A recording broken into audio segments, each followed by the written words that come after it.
Meus amigos, percebi aí que com a final da Copa do Brasil, né?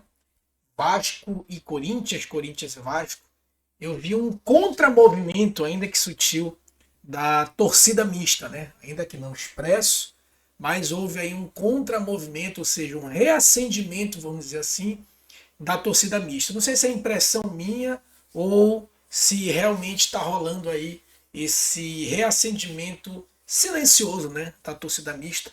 Bora falar disso aí depois da nossa vinheta?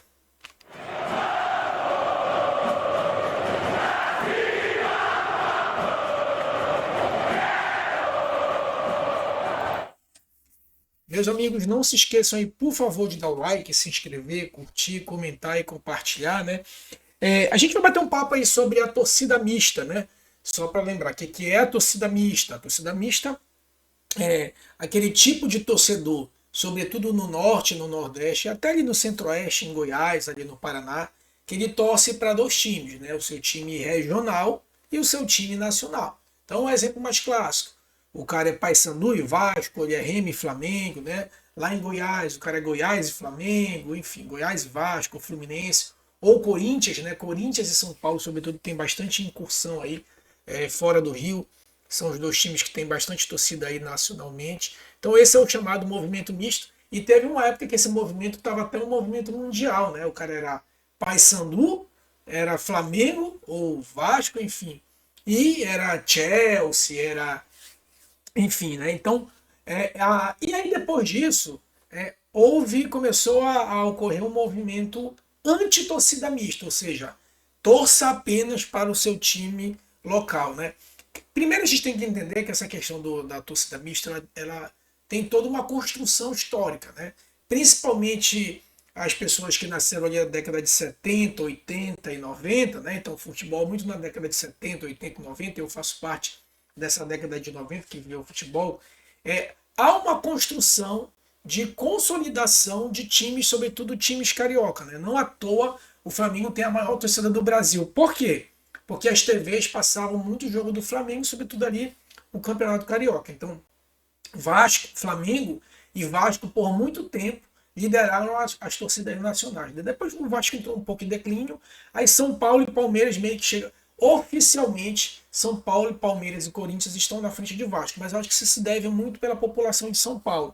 Eu creio que se for fazer proporcionalmente nacional, eu acho que o Vasco ainda estaria em segundo lugar, né? Então, por conta de que as TVs passavam, sobretudo o Campeonato Carioca, quando não era o Carioca, o Campeonato Nacional, quem dominava, né, era Vasco, Flamengo, Corinthians, Palmeiras ali com a época da Parmalat. Então, esses times, São Paulo, né, o soberano São Paulo da década de 90, esses times acabaram se consolidando fora do Rio de Janeiro, fora do Rio, eixo Rio e São Paulo, né? Então, durante muito tempo, sobretudo década de 70 e 90, eles se consolidaram.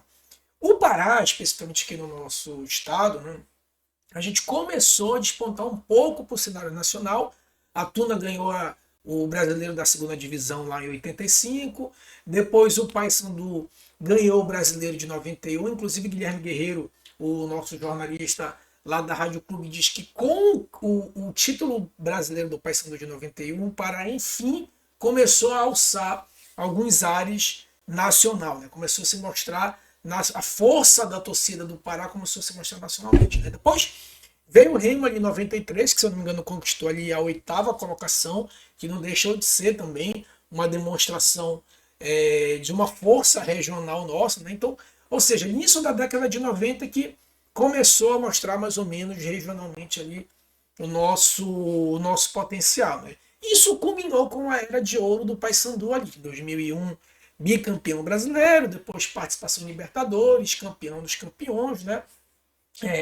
E o que a gente via só pela televisão, títulos de Vasco, Flamengo, Corinthians, São Paulo, Palmeiras, a gente assistiu num horário nobre, num domingo, em 2002, lá, o título nacional do Paysandu, né? O primeiro título nacional de primeira linha, vamos dizer assim, de um clube do norte, né? Então, ou seja, ali no início de 2000 começou a se ensaiar, não, agora eu só sou Paysandu, não sou Paysandu e Vasco, né? E obviamente o que é um lado passa para o outro, eu só sou Remo, não sou Remo e Flamengo, né? Então, esse movimento começou a meio que ganhar um pouquinho de força. No Nordeste esse movimento ele é muito maior, né? Aqui no Pará esse movimento acaba sendo um pouquinho mais lento, né? Depois, até porque essa questão da torcida mista ela tem muita relação também com o declínio dos clubes, né? Como o Remo e Paysandu, depois da década de início de 2000, o Remo, sobretudo, né?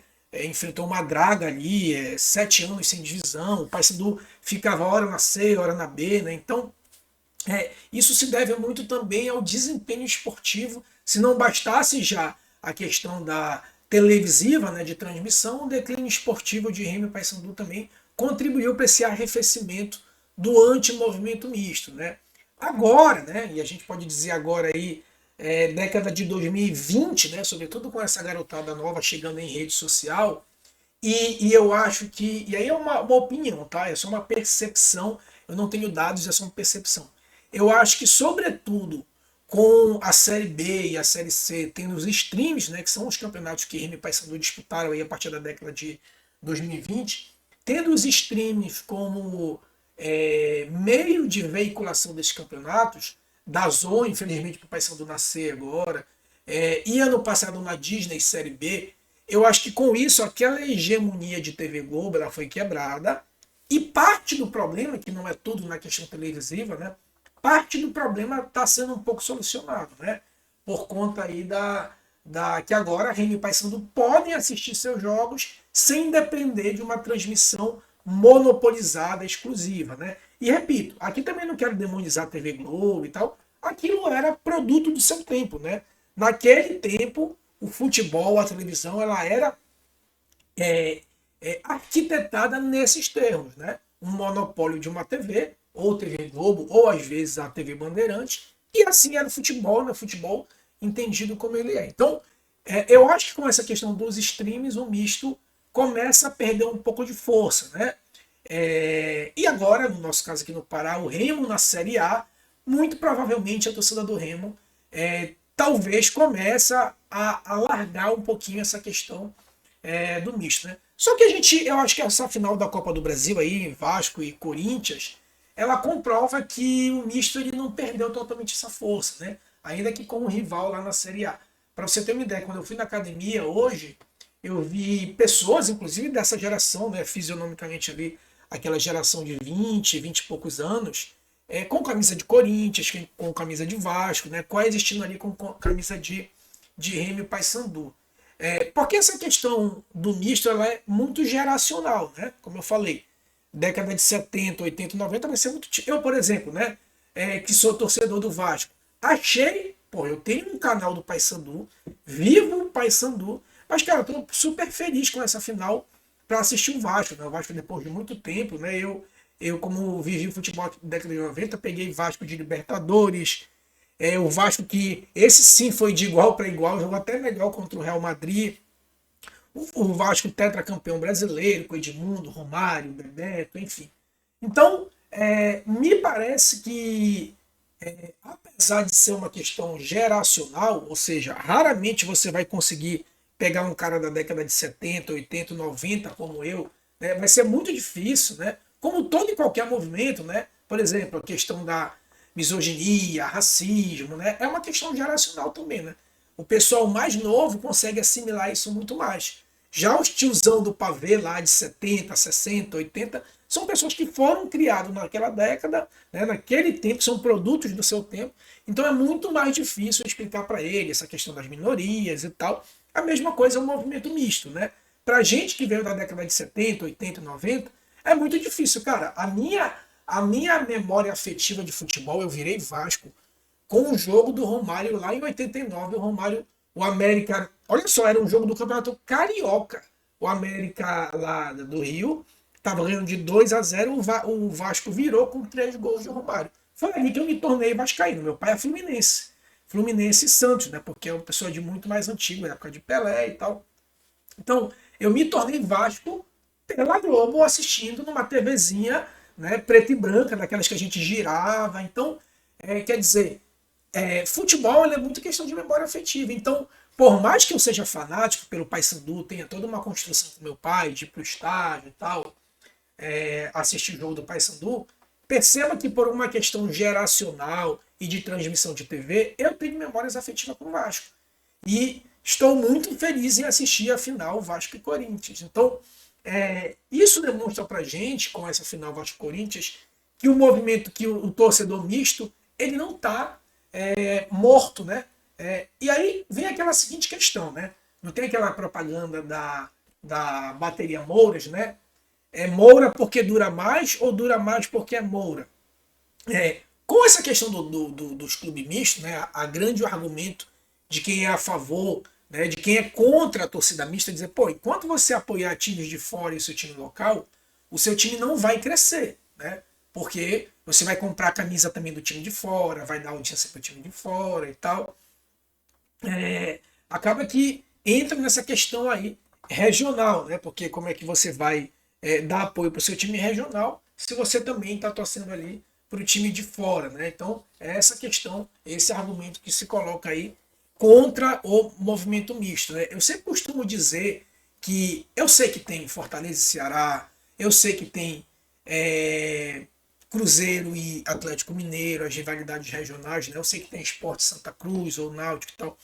Mas especificamente do Pará, isso eu posso dizer para vocês, porque eu viajei muito no Brasil, fui militar, já falei para vocês e tal. Tive muitos colegas que eram esporte e a rivalidade será. Mas assim, Remo e Paysandu é diferente. Por que é diferente? Porque além da rivalidade regional, existe uma questão cultural, né? Remo e Paysandu, quando você fala no Pará, automaticamente você lembra de Remo e Paysandu. É diferente do Ceará. Quando você fala do Ceará, você lembra das praias, você lembra das praias bonitas do Nordeste, né? Quando você fala de Pernambuco, a mesma coisa, do frevo e tal. Quando você fala do Pará, além da culinária, automaticamente você lembra de Remy Paysandu. Então, eu acho sim muito importante que ocorra esse movimento. Só que a gente tem que entender que é uma transição. Vai ser muito difícil, como eu falei, pessoas da minha época, 70, 80, 90, largar essa emoção. Né? Eu estou dando aqui meu exemplo. Um alucinado pelo Paysandu acaba ficando muito feliz em assistir o Vasco, né, a final da Copa do Brasil, e a mesma coisa para quem é torcedor do Corinthians, né? Vamos ver, né, aquilo que eu falei do acesso do Remo, né? Claro que eu, como torcedor, sequei o Remo, e o Remo na primeira divisão, obviamente que eu vou secar para ele cair. Isso do ponto de vista emocional, né? Do ponto de vista racional, até isso, o acesso do Remo e a eventual permanência do Remo pode melhorar o futebol paraense. Porque com isso, os torcedores agora do Remo podem assistir jogos de primeira linha, tanto no Mangueirão quanto pela TV, quando o jogo for fora. E isso automaticamente vai fazer com que os dirigentes do Paysandu, cara, a torcida vai estar cobrando e o dirigente do Paysandu vai lutar para que o Paysandu também vá para B, depois vá para A, né? Enfim. Então, até nisso, o acesso do Remo, ele pode, né, revolucionar essa questão do torcedor misto. Agora, claro, isso se ele se mantiver na Série A. Porque, lembra, como eu falei para vocês, além da questão geracional e da questão da TV, que me parece agora, né, tá resolvido com a questão dos streams, né, e com a questão de pacotes de venda de jogos. Além dessa questão, tem a questão do desempenho esportivo, né? Como é que tu vai colocar na cabeça de uma criança de um time que está numa Série C, no caso do Paysandu agora, e no caso do Remo que chegou a ficar sem divisão? Como é que tu vai... Pô, meu filho, não vai assistir Flamengo e Corinthians, assiste Paysandu e Floresta, ou assiste Remo e União não sei das quantas. Como é que tu vai colocar na cabeça de uma criança? Então, é uma mistura, né? Não só de uma questão geracional, como uma questão de desempenho esportivo, né? A ver como isso vai aí se desenrolar. Mas quero saber a tua opinião, né? Tu acha que essa questão do movimento misto tem que acabar? Ou o futebol é coração de mãe, né? Dá para todo mundo. Dá para assistir o jogo do Vasco e ser feliz, dá para assistir o jogo do Flamengo e ser feliz, dá para assistir o jogo do Paysandu e ser feliz? Ou vocês acham que os clubes do Pará, do Nordeste em geral, do Centro-Oeste, só vão de fato ser de primeira linha quando o torcedor misto acabar? Coloca a tua opinião aqui, quero saber a tua opinião. Beleza? Forte abraço, tchau, tchau e até a próxima.